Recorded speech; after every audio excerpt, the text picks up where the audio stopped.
Hey, Smudgy. You alright, buddy? Yeah, Luna. You alright, mate? She's got a sore foot at the moment. It's a bit swollen and it's a bit achy. We might have to take him to the vet.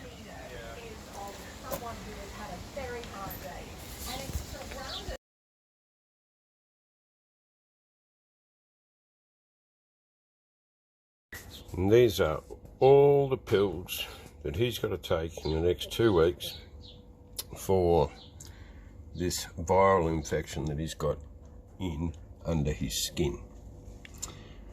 And if he doesn't get any better, it can go and shut down internal organs, and it can, at worst case scenario, go to his brain and completely wreck him.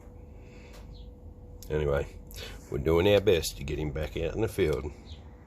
What are you doing, buddy? You feeling better? Are you feeling better? Yeah, you're looking better. Not so mopey. Here's your foot. You've got both feet have been affected. And he's on lots and lots of pills.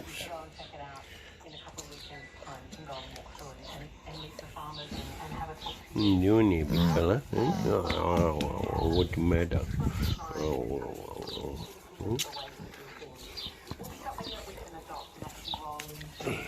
The mainstream government